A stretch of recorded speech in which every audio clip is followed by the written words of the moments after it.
She's going to sneeze. There you go. COVID, yeah. Victorians. Victorians on the loose in New South Wales and Queensland. Yeah. Yeah. Welcome back. Apparently we're in Country Music City, and that is Charter Towers, or Charters Towers. So let's just show you around this little area here.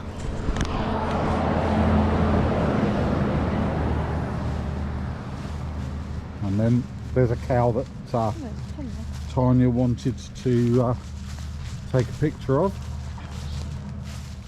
I don't know what the story with the big, actually it looks like a bull.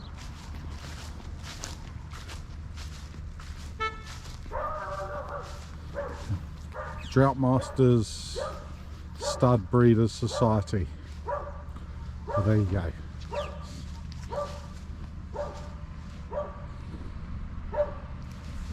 My wife looking very summery.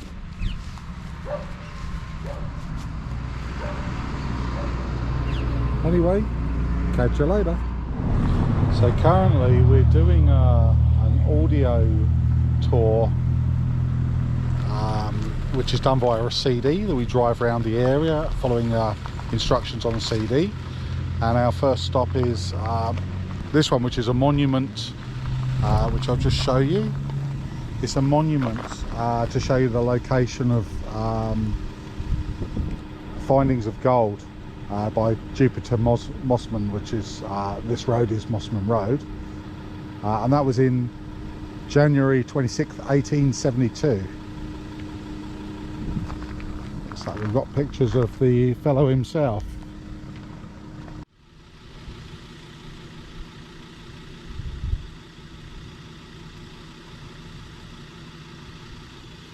And he was a young Aboriginal boy.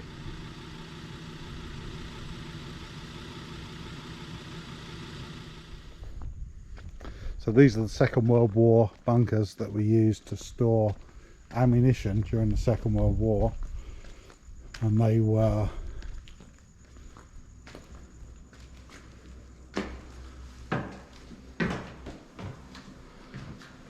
used to protect the area They knew that Townsville would get bombed, so this was to store all the fuel and the ammunition.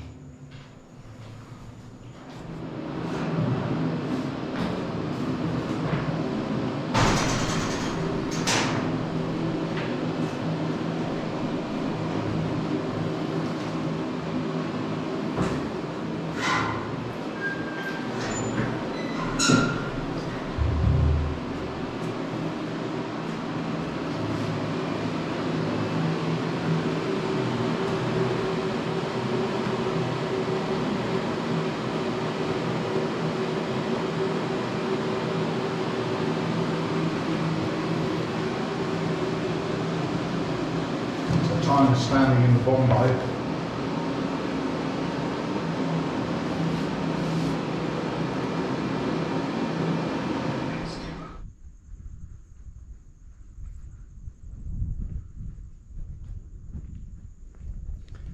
You see all the Second World War bunkers out there. What they say is none of them faced each other, just in the case that one got hit, it wouldn't have like a chain effect of taking them all out. Beautiful day. So these are the reservoirs that hold the town water, basically. Just those two tanks. Think about that when I'm having a shower tomorrow morning before we leave.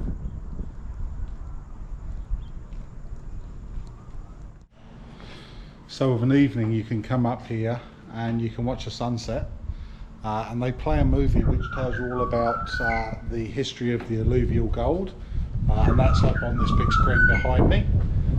Projectors up in the ceiling in those big boxes, which we still haven't decided if we'll do it yet. I don't think we will, because we'll probably be having a drink by then, so probably won't come up. But at least we've come up now. The Church of Jesus Christ of Latter-day Saints was previously known as Pfeiffer House. It was built around 1882 as the residence of Frederick Pfeiffer, part owner of one of Charterstown's most successful gold mines, the Day Dawn PC. Pfeiffer arrived in Charterstown in 1874 and pitched a tent on a ridge close to the entrance of his mine. 8 years later he built his home on that same campsite. The generous and greatly respected Frederick Pfeiffer died in 1903. On the day of his funeral, the town's flags were flown at half-mast, and the stock exchange suspended its midday call as a mark of respect. You can see his impressive grave monument in the town cemetery. The cemetery is included in this audio tour and also is on your map. The Church of Jesus Christ of Latter-day Saints bought the property in 1983 with a view to demolishing the house. Then, recognizing its great historic value and with help from the community, decided instead to restore it. So we've stopped off at a pioneer graveyard, and this pioneer graveyard, it was shut in 1872. There's a huge amount of unmarked graves here. A lot of children as well.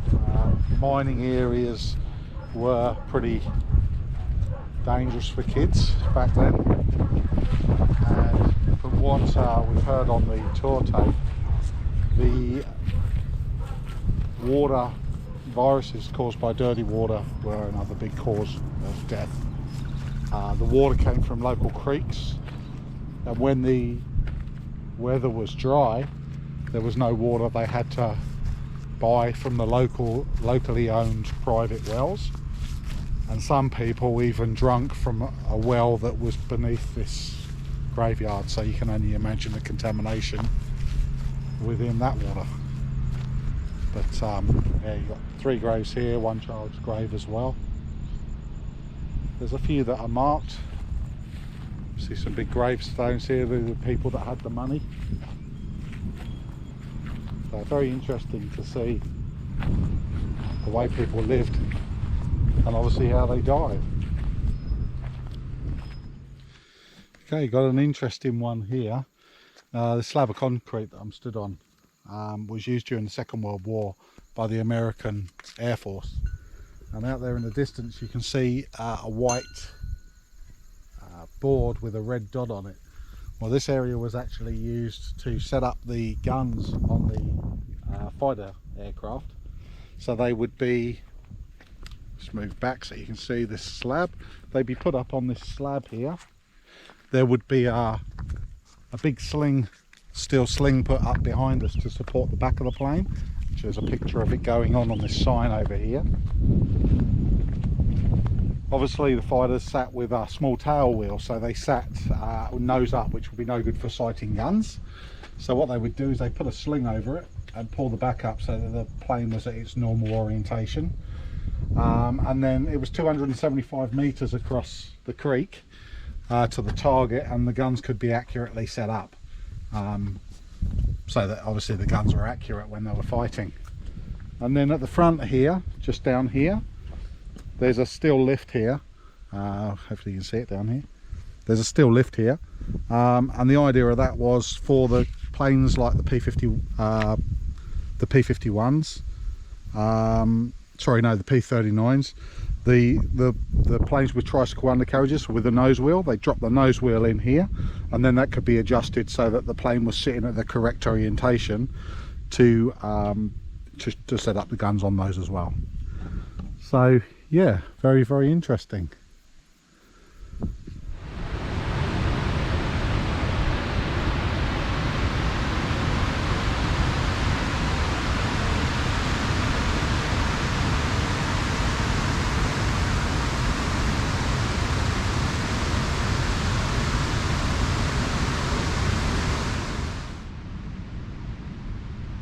Fantastic communal area. And kids play area across there. The barbecues here, proper wooden ones as well, so obviously for burning wood. Picnic tables, rubbish bins, dog poo bins as well, and toilets. Perfect, very nice. Here we are, back at camp. Richie's relaxing with his Mercury hardcore cider. Found a new tipple. 7%. 6.9. Oh, 6.9. Wish we'd have known that when you had two in the pub on the way home. I've probably had, oh, this might be my 4th Skinful. gin and lemonade. Oopsie daisy. I thought I was going to be good and have it with soda water, but it wasn't cold, so that blew that out the window. That's for tomorrow. Richie's cooking us dinner on the Weber. Very yummy it looks too. Awesome. Yum. Oh well, I'll let you see what it's like when we're done. Catch ya. And here we go. Dinner a la Richard. So we have chicken tikka skewers, or tandoori chicken skewers. Tandoori chicken skewers. We've got barbecue plum steak. We've got honey mint rosemary lamb chop, and Richard's eating a very nice big Burger. Juicy burger with lots of chili sauce. There we go. Okay, so where are we heading to now? Down there. Down there? Down there. Not out? Just down there. Oh. We're going to Airley Beach now. So we've got 342 kilometres. They reckon about 4 hours to get there. Weather's nice, sunny, a little bit of cloud. It's currently 28 degrees outside at 9 o'clock in the morning. So yeah, all's good. Catch you later.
arrive at Sea Breeze Holiday Park, which is our destination for the next 3 nights. So it looks fairly nice from the outside.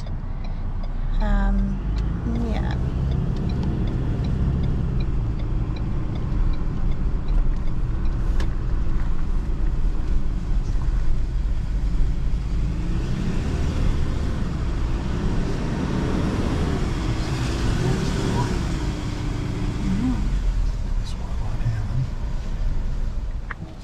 Mm.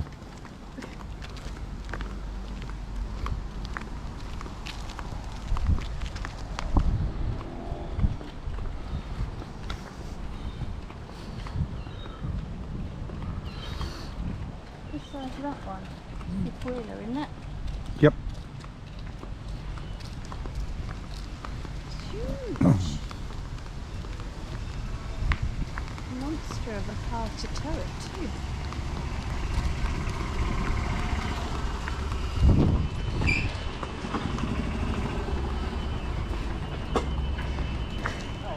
Yeah, good.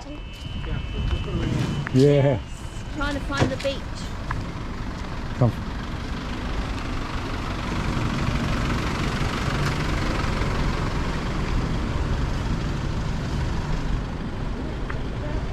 Side round.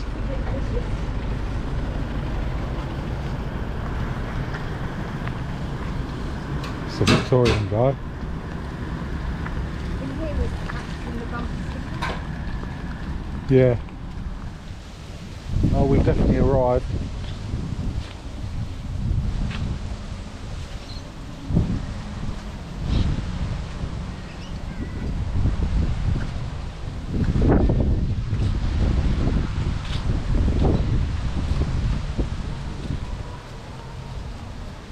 Beautiful.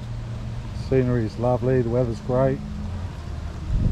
Bit of a breeze which takes the edge off the humidity. Hey darling. Yep, definitely. And now we're going to find something to eat. Do you want to eat in somewhere, or do you want to just get fish and chips and sit down Oh, we'll by eat the in. beach? We'll have a meal, Oh. I think. It's early Saturday morning. It's early Saturday morning and we're out waiting for a cab to go to our Reef Sleep, aren't we?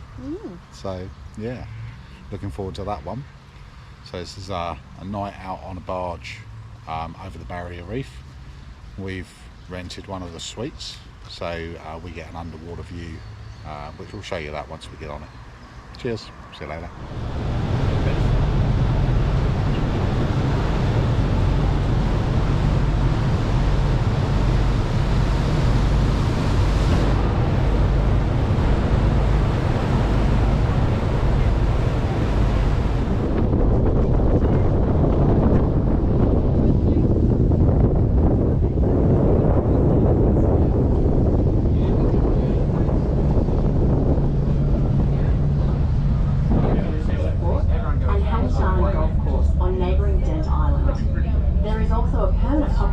Of around 1,000 people who live on the island.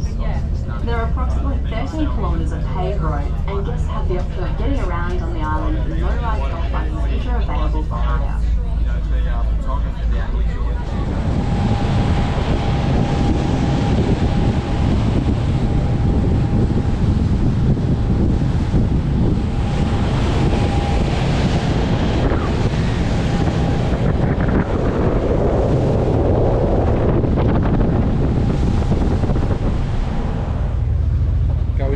Semi-submersible. See what it's like under the reef.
was very cute. But we'll hopefully see one from our bedroom window. So hopefully we'll see one, and we'll get George as well. Yeah, hopefully George the Russ. Is he Russ? Grouper. Oh, Grouper. Yeah, we'll see what we can do. It's all the bait out there. All the bait for the sharks.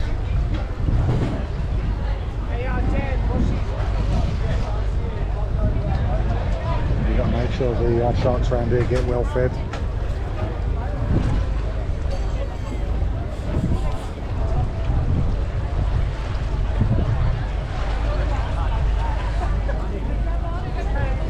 And these are the cots for the swags for the Reef Sleep.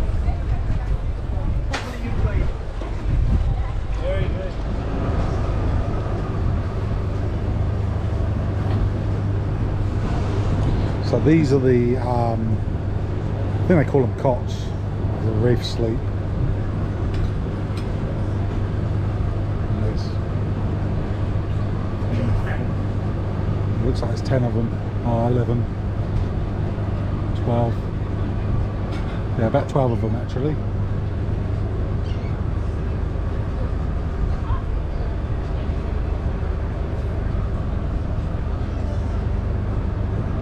Like a big swag. Okay, here we are with our reef suite. So to give you an idea of what you get, see how nice. Well, that's probably a king size bed. Looking out the window, the big fishes have gone, but yeah, there's fish out here. Every now and again you get a big one come past the window, and then you go in to the bathroom again, glass out to see the fish.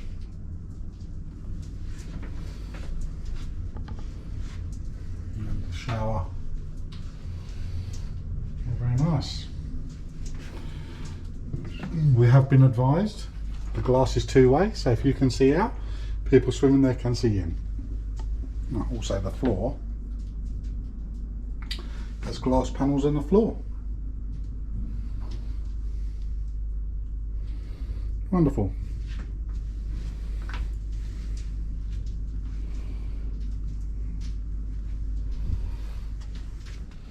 Got the window cleaners come to clean the windows on the suite for us.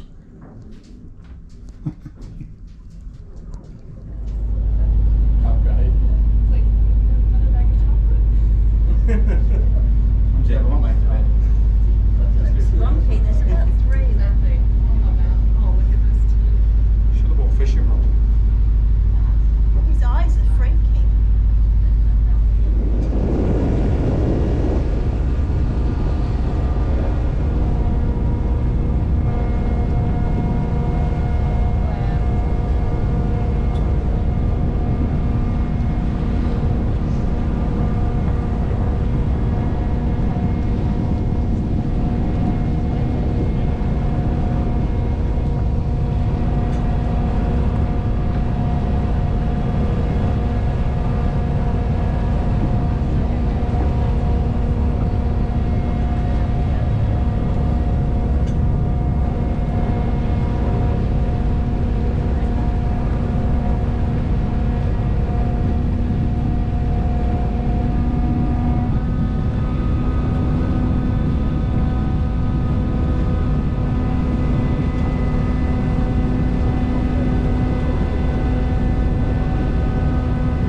So the view,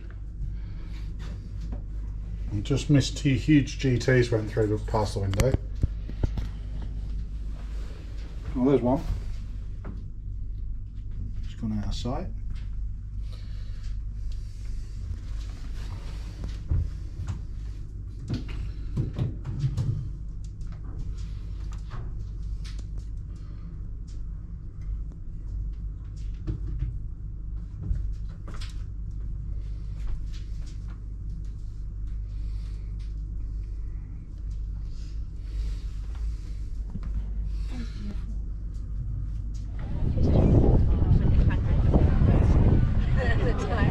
Well, the sun setting on a wonderful day on the reef. Hey, my love. Yep. So she's been for a splish splash in the water. Yep. We've been on the semi-submersible twice. Had a private trip along the reef for just the people that were left behind. And now we're just waiting for our evening canapes and then our evening meal. And obviously watching the sunset in the distance. Anyway, sitting here with a glass of red wine. Cheers. Straight after it, we're signing up for the next class.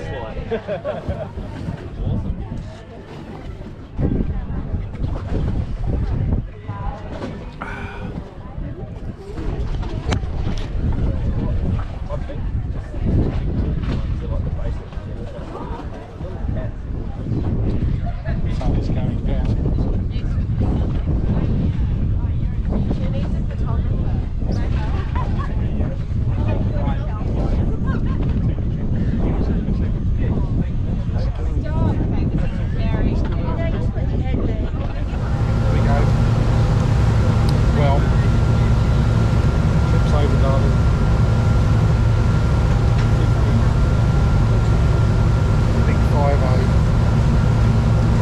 Back now to Airley Beach. Going there tonight for a meal. Yep. Nice. More food. More food. I'll be eating more of that. Anyway, catch you guys later. Well, we've left Airley Beach. It was a pretty amazing 3 days in Airley Beach. It was very hot and humid this morning. We are now on our way to Cape Parmerson, to another paid caravan site. We are staying just the one night, and we're hoping to stick our head into Notch Point at Yarrawonga National Park to see what that's all about. We didn't feel quite brave enough to take the caravan, so we are just parking outside so that we can just have a look, and maybe at a future date we might feel a bit braver and might be willing to give it a bit more of a shot. In the meantime, we're just driving through more sugarcane country, and the scenery is pretty amazing. Lots of big hills and tall peaks. It's very pretty. Anyway, we'll catch you when we get to Cape Palmerston. Okay guys, here we are at Cape Palmerston Tourist Park, is it called? $40 a night at this one. I'll be completely honest, a lot of the other campgrounds that we've been to could learn a lot from this place. Very nicely tailored, with privacy between each site, not too close together. Really nice area, and just in a really good location. We're going to take a drive down onto the beach shortly into the national park and have a look, and we're going to check out Notch Point. Oh, excuse me. We were planning on going and camping at Notch Point, but any of you guys that are aware, that are following our trip, will know that the weather this week is likely to turn bad, and Notch Point really isn't the sort of place to take a 3-ton caravan if the weather's getting weather when you're by yourself. So on this occasion we're going to go in with a Ranger by itself. We're not going to take the van in. We're staying here, but we'll check it out. We'll show you what it's like. It's supposedly the best campground in Australia as a free camp, so from what I've seen of it, that's probably fairly accurate. Anyway, catch up with you guys later when we get out on the road. Okay, to give you an idea of the layout of this place, obviously you see all the bays with trees and bushes in between, so they keep them nice and private between you and the next camper. They're just really nicely laid out. This is us on this bay here. So you've got a concrete slab, like most of them give you that. Nice and level, grass. Grey water onto the garden. This is what they asked us to do, which is good because it keeps everything looking green and nice. Kind of understand the reason why people say you've got to be self-contained when it's just grey water. It just doesn't seem any common sense to it, but there we are. We haven't come across that at all while we've been away, but there we go.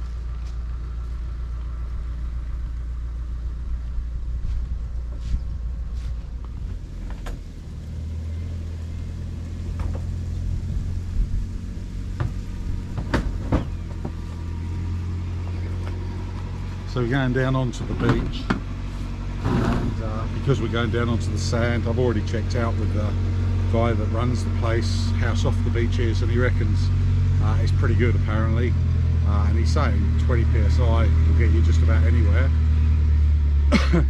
My normal, when we go to Portland, the beach port, normally I run down at 12 psi, which gets me everywhere and I've never been stuck, but we'll go with what he's telling us. But just to be on the safe side, obviously I've got the compressor. I'm going to let the tyres down, you need to reinflate them. I brought with me a little navigator shovel, which all in here in 3 pieces. So if we did get stuck, at least we can dig ourselves out, because we're by ourselves and we don't have a winch. I've got the trusty treads in there, good to go. And inside here, I've got tyre deflator as well, so we're good to go. We can deflate the tyres, get on the beach and see what it's like out there. Catch up with you later. So here we are, we're at the gates to the Yarrawonga National Park. Richard's just letting the tyres down to 20 because it's a sand type track. We were told by the tourist park that we're staying at that 20 is good enough to get us pretty much anywhere we want to go.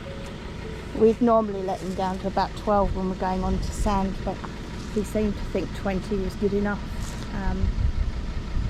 So that's what Richard's doing at the moment, just laying all the tyres down.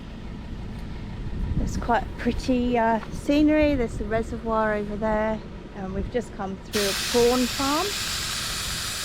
So we'll catch up with you a bit later once we get into Nuts Point. See ya! Here we are through the gate. Richard's just about to come through. Here he comes.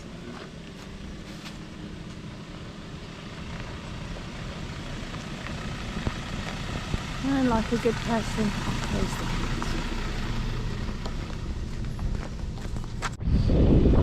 Okay, we've made it some of the way up Notch Point. Really what I would say is if you've got a full-size van like ours, you'd get in here, but you'd have to expect to get a little bit of pinstriping doing it. Pick your line, and you'd need to have come up here previously to know what track to take. There are a few tracks that would be a problem. There's a very sandy section you need to keep left of. With a pop top or a camper trailer, it wouldn't be a problem. You'd get up here quite easy. I wouldn't try getting in here with a camper van. 4-wheel drive, I mean, I've literally only just had to put it in 4-wheel drive for this last section, which is up over the hill. We knew that it would be pretty bad, and actually a lot of stuff online says don't try and get up over the hill. It's pretty steep, and it is pretty steep, but for a 4-wheel drive not towing, it's not really a problem. But to give you an idea of the benefits once you get here, and bear in mind at this stage we're only halfway up, I'll flick the camera around and show you what view is.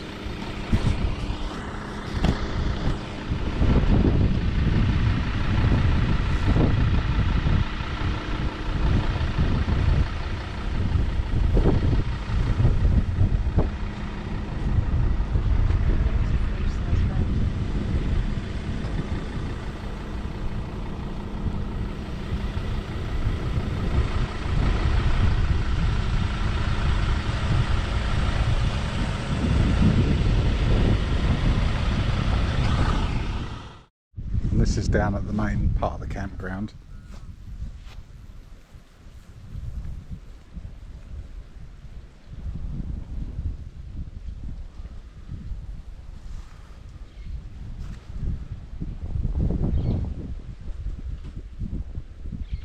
And there's a full-size van in here. It's an off-road van, to be fair, but you'd get in here with a decent clearance semi-off-road.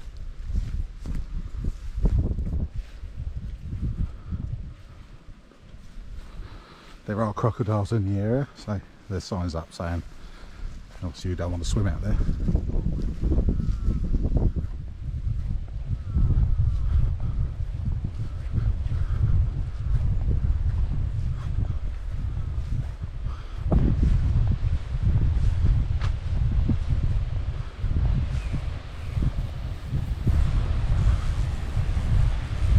How's that for a beach? Beautiful.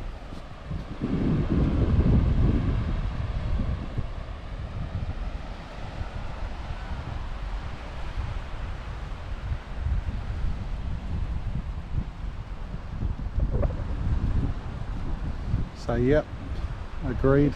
This probably is the best free camp in Australia. If a little tricky to get into, which probably is what makes it one of the best. Well, we've got down to Cape Parmerson National Park. A bit of a rough little track on the way in, but we're going to have a little drive on the beach now.